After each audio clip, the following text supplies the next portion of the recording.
साल था 2006, जनवरी का महीना। ब्यूनस आयर्स, अर्जेंटीना का सबसे व्यस्त और रंगीन शहर। दिन में यह शहर यूरोपीय अंदाज और लैटिन अमेरिकी जोश से भरपूर था, लेकिन रात में इसकी गलियां कुछ और ही कहानी कहती थीं। एक ऐसी कहानी जो आने वाले दिनों में पूरी दुनिया के अखबारों की सुर्खियां बनने वाली थी। शहर की हलचल से कुछ दूरी पर सान इसिद्रो नाम का एक इलाका था। यह जगह अपनी शांति और संपन्नता के लिए जानी जाती थी। यहां आलीशान घर थे, कैफे थे और बीचों बीच खड़ा था एक मजबूत इमारत, बांको रियो। स्थानीय लोग इस बैंक को बहुत भरोसे की जगह मानते थे। उनके लिए यह जगह सिर्फ एक बैंक नहीं, बल्कि उनकी मेहनत की कमाई का किला था। लेकिन क्या किसी ने सोचा था कि इसी इमारत की दीवारों के अंदर वो खेल खेला जाएगा जिसकी कहानी आज तक लोग दंग होकर सुनते हैं। शनिवार की सुबह थी, 13 जनवरी 2006। मौसम हल्का सा उमस भरा और आसमान बादलों से ढका हुआ। बैंक रोज की तरह खुला। गार्ड्स ने दरवाजे पर पोजीशन ली। कर्मचारी अपनी मेजों पर बैठे। ग्राहक अपनी पंक्तियों में लगकर लेन देन कर रहे थे। हर चीज सामान्य लग रही थी, लेकिन इसी सामान्य माहौल के पीछे छिपी थी एक ऐसी साजिश जिसे महीनों से तैयार किया गया था। करीब 12 बजे दोपहर अचानक एक सफेद वैन बैंक के बाहर आकर रुकी। उसमें से कुछ लोग उतरे। देखने में साधारण से लगते थे, लेकिन उनके कदमों में एक अजीब सी दृढ़ता थी, जैसे उन्हें बिल्कुल पता हो कि अब आगे क्या करना है। इन लोगों के चेहरे नकाब से ढके हुए थे। उनके हाथों में हथियार थे, लेकिन उनकी चाल में जल्दबाजी नहीं थी।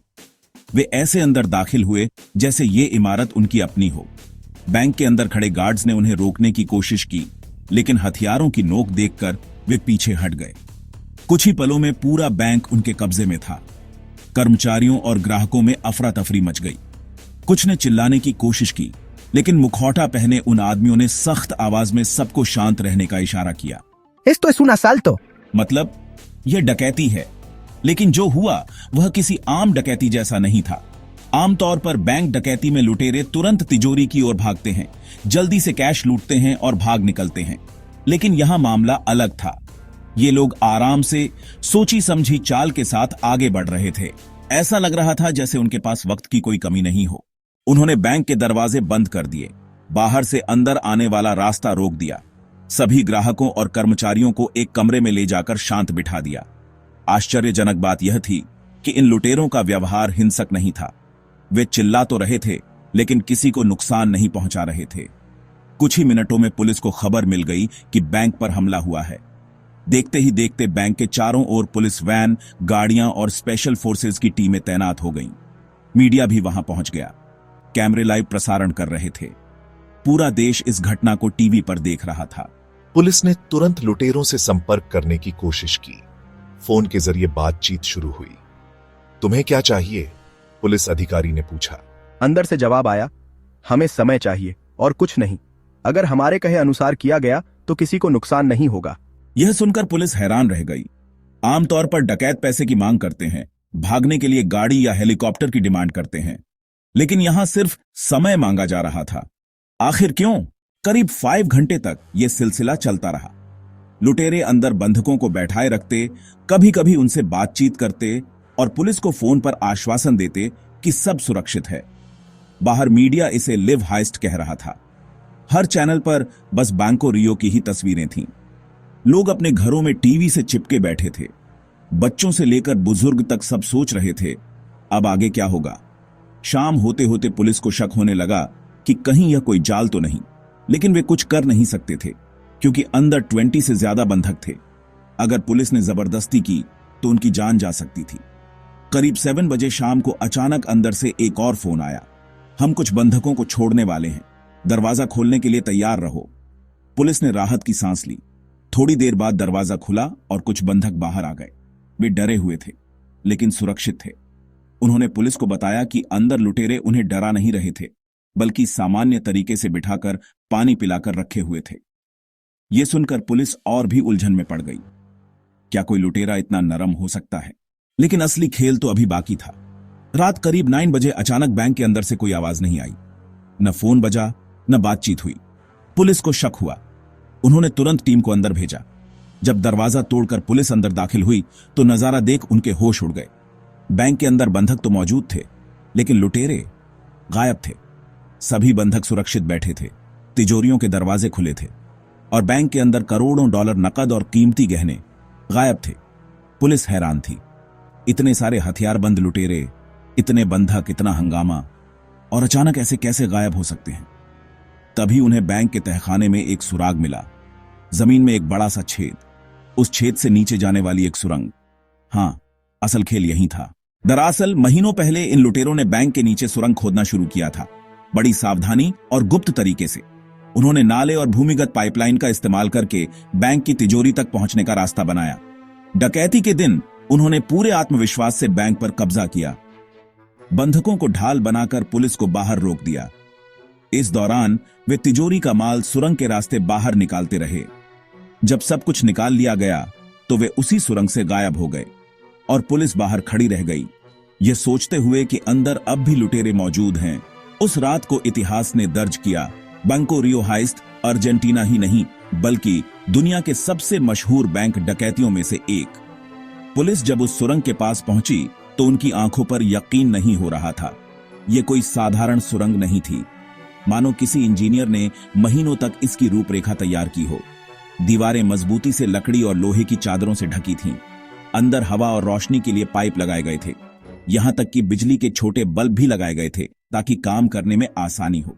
यह किसी फिल्मी सेट जैसा लग रहा था, लेकिन यह हकीकत थी। सुरंग करीब 15 मीटर लंबी थी और सीधे बैंक की तिजोरी तक जाती थी। इसका दूसरा छोर पास की एक शांत गली में खुलता था, जहां पहले से ही एक वैन उनका इंतजार कर रही थी। लुटेरे वहीं से अपना माल लेकर निकल गए थे। पुलिस के हाथ बंधक आए, लेकिन लुटेरे हवा हो चुके थे।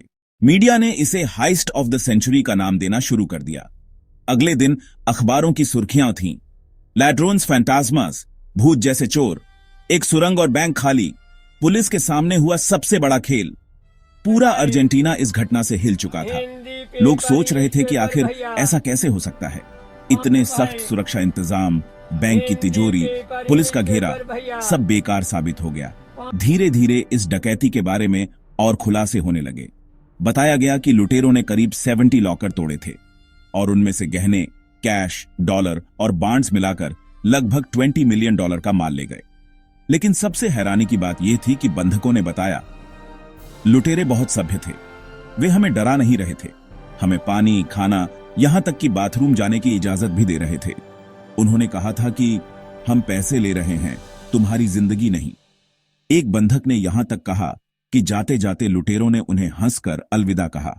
पुलिस के लिए यह डकैती अब इज्जत का सवाल बन चुकी थी। उन्होंने पूरी ताकत लगा दी।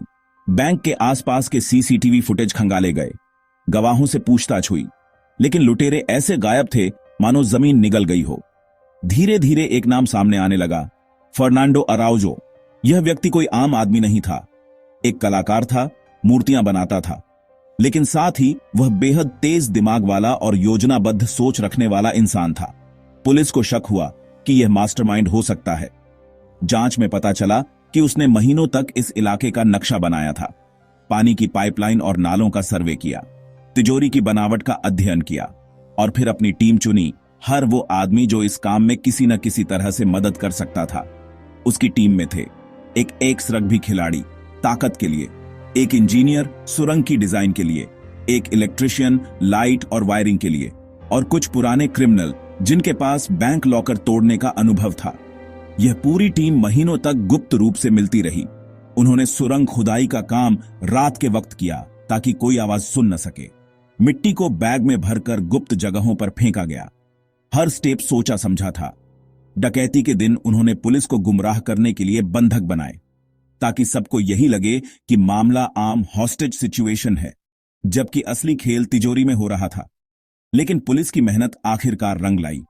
डकैती के करीब 1 महीने बाद कुछ लुटेरे पकड़े गए। उनमें से कुछ ने बयान भी दिए। धीरे धीरे पूरी साजिश सामने आई। मगर कहानी यहीं खत्म नहीं होती, क्योंकि जो हुआ वह एक ट्विस्ट से कम नहीं था।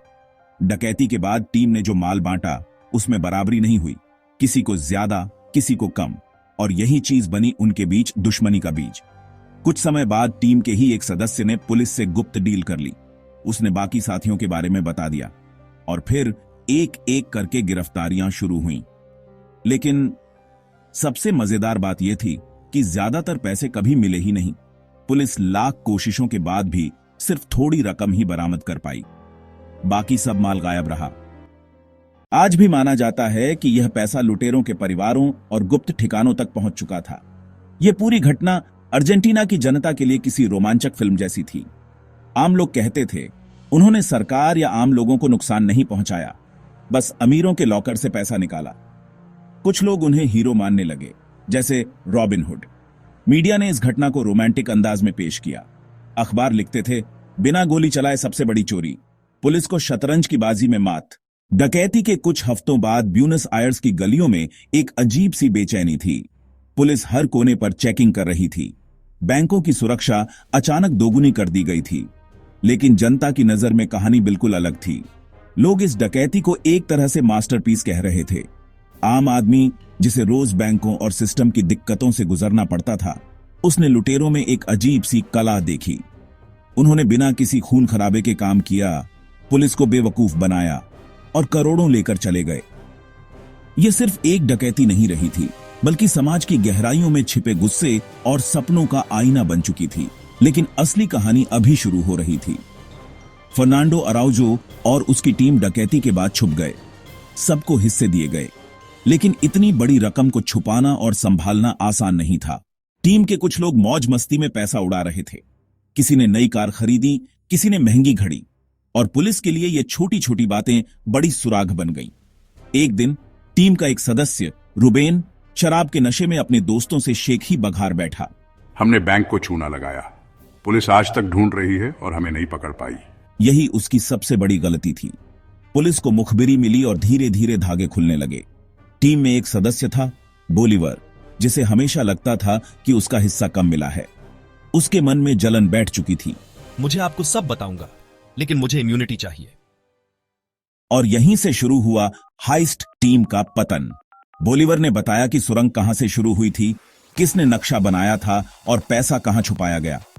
2006 के अंत तक पुलिस ने टीम के ज्यादातर लोगों को पकड़ लिया, लेकिन सबसे चौंकाने वाली बात यह थी कि उनके पास से सिर्फ कुछ लाख डॉलर बरामद हुए। बाकी करोड़ों अब भी गायब थे। फर्नांडो अराउजो, जो मास्टरमाइंड था, उसे भी गिरफ्तार कर लिया गया। लेकिन जब कोर्ट में मुकदमा चला तो उसने साफ कहा, मैंने ये सब कला की तरह किया। ये हिंसा नहीं थी, ये बुद्धि का खेल था। जनता में उसकी यह बात गूंजने लगी। अराउजो और टीम के कई सदस्य जेल गए। लेकिन अजीब बात यह थी कि ज्यादातर लोग बहुत लंबे समय तक अंदर नहीं रहे। डकैती के 3 साल बाद फर्नांडो जेल से बाहर आया और उसने अपने इस अनुभव पर एक किताब लिखी। किताब का नाम था सिन आर्मास नी रेनकोर्स, यानी बिना हथियार, बिना नफरत। इस किताब ने अर्जेंटीना में टहलका मचा दिया।